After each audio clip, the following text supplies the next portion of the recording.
Hello students, आज हम पढ़ रहे हैं पेज नंबर 41 जो हमारा सेकंड चैप्टर है writing in the city life. Mesopotamia वाला जो टॉपिक है उसके बारे में हम पढ़ रहे हैं। तो आज हम पढ़ेंगे a trading town in a pastoral zone. जैसा कि आपको पता है ट्रेडिंग टाउन क्या होता है, व्यापारिक नगर। मैंने यहाँ पर लिख भी दिए हैं ताकि आपको अच्छे से क्लियर हो जाए।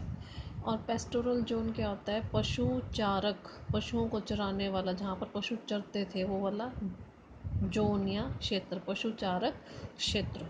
ठीक है, तो इसके बारे में हम पढ़ेंगे, वहाँ की कम्युनिटीज़ के बारे में, वहाँ एग्रीकल्चरल लैंड और जो एनिमल्स हैं और किस प्रकार से ये लोग रहते थे।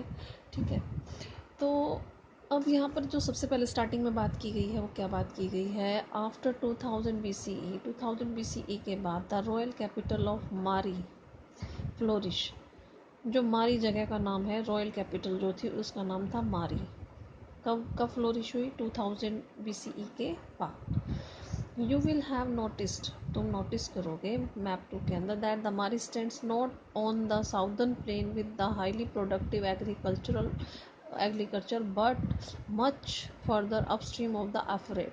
अब यहाँ पे जो मैप दिया हुआ है, यहाँ पे अगर आप नोटिस करोगे तो क्या दिखाएंगे आपको कि ये सिर्फ एग्रीकल्चर ही नहीं है यहाँ पर, जो हाईली प्रोडक्टिव एग्रीकल्चर ही नहीं है, बल्कि ये जो अफरात रिवर है ये वाली, इसके साथ ही यहाँ पर ये जो मारी है ये सिचुएटेड है। और मैप 3 के अंदर क्या दिखाया गया है? With its colour coding shows that agriculture and animal rearing. यहाँ पे एग्रीकल्चरल लैंड है तो एग्रीकल्चर, और कहाँ पर ये जो है एनिमल रियरिंग की जाती है। ये जो यहाँ पर ये पॉस्चर लैंड है, यहाँ पर एनिमल रियरिंग जो है वो की जाती है। Some communities in the kingdom of Mari had both farmers and pastoralists, but most of its territory was used for pasturing sheep and goats. अब जो कम्युनिटीज़ थी कुछ हमारी किंगडम की, वो फार्मर्स हैं और पेस्टोलिस्ट्स हैं, लेकिन जो इसकी टेरिटरीज़ है उसमें ज़्यादातर जो लोग हैं क्या कर रहे हैं? पशुपालन, जैसे शीप और गोट्स को वो पालते हैं, उनका पालन करते हैं। Herders need to exchange young animals. जो हर्डर्स हैं उन्हें ज़रूरत पड़ती है कि वो जो यंग एनिमल्स हैं उनको एक्सचेंज करें।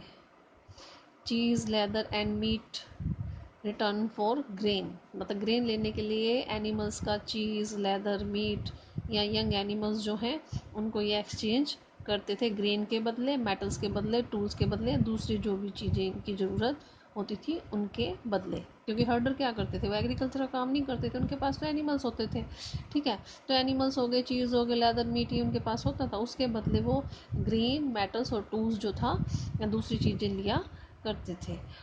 And the manure of a pan flock is also of great use to the farmer। और उनका जो ये हर्डर्स होते थे, इनके एनिमल्स से क्या ये मैन्योर मिलती थी इनको, और वो क्या होती थी, बहुत ही अच्छी मतलब कि एक फैसिलिटी हो जाती थी फार्मर्स के लिए उनके मैन्योर को यूज़ करना। Yet at the same time, लेकिन ठीक इसी समय, देयर में भी कन्फ्लिक्ट्स, बहुत सारे कन्फ्लिक्ट्स भी होते थे। ए शेफर्ड जो ये भेड़ बकरियां पालते थे, may take his flock to water across the sown fields. अब वो अपने जो भी उसका झुंड होता था ना भेड़ बकरियों का, जो फ्लॉक्स यहाँ पे भेड़ बकरियों के झुंड के लिए यूज़ किया गया, उनको पानी पिलाने के लिए कैसे, जो बोए हुए खेत होते थे उनमें से ले जाता था। अब इससे क्या होता था? अब खेत बोया हुआ है, उसमें से भेड़ बकरियों को तुम निकाल के लेके जा रहा है कोई shepherd, to the ruin of the crop. इससे क्या हो जाता था? जो फसलें होती थी वो खराब हो जाती थी। Herdsman being mobile can raid agricultural villages and seize their store. अब ये जो पशु पालते थे, हर्ड्समैन थे, ही क्या करते थे? इकट्ठा हो जाते थे और रेड करते थे, जहाँ पे एग्रीकल्चर किया जाता ना जिन विलेजेस के अंदर, उन विलेजेस के अंदर जाकर रेड मारते थे, लूटते थे उनको, और जो भी उनका स्टोर, उन्होंने अनाज वगैरह जो स्टोर कर रखा था उसको लूट कर ले जाते थे। फॉर देयर पार्ट, अब कई बार और भी क्या होता था इसके अलावा, सेटल्ड ग्रुप में deny pastoralist access to river.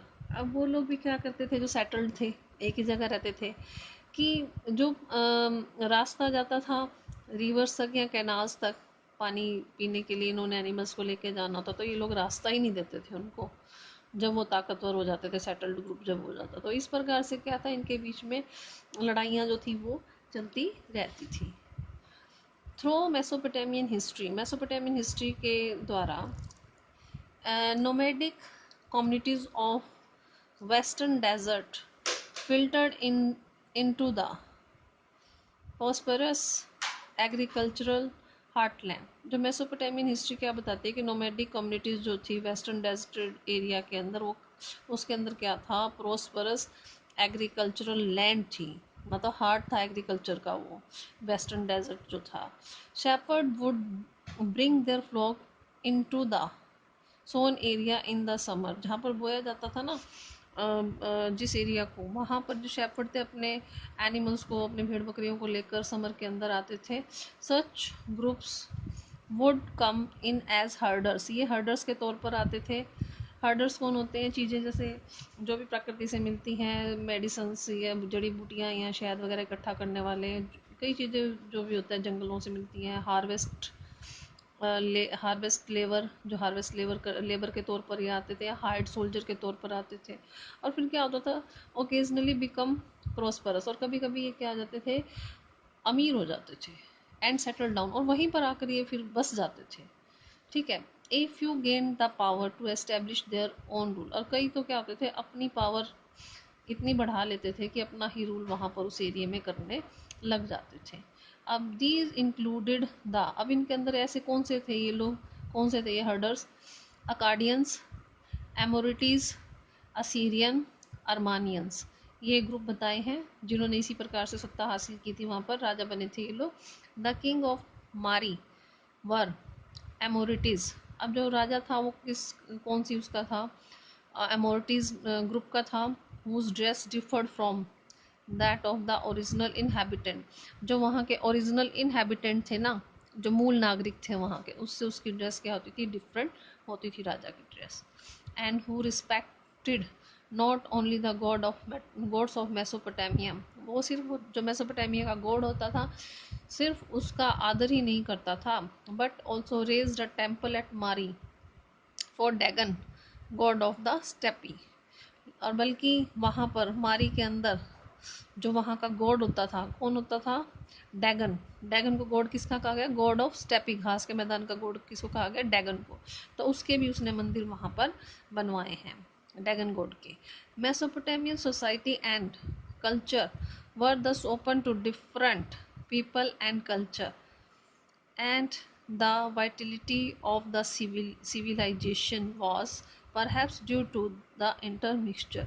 Mesopotamian जो सोसाइटी है और जो इसका कल्चर है, हालांकि इसके अंदर क्या थे, डिफरेंट डिफरेंट लोग रहते थे, डिफरेंट डिफरेंट कल्चर था, लेकिन फिर भी, और जो इसकी विशेषता थी सिविलाइजेशन की, जो प्रॉस्परस था और अच्छा सा था, ये किस चीज़ का नतीजा थे, इंटरमिक्सचर, भाई इसमें कई कम्युनिटीज़ के लोग आकर रहते थे, उसका ही ये नतीजा था। तो आज हम इतना ही पढ़ेंगे, अगर यहाँ तक किसी को प्रॉब्लम हो तो डिस्कस कर लेना। Thank you.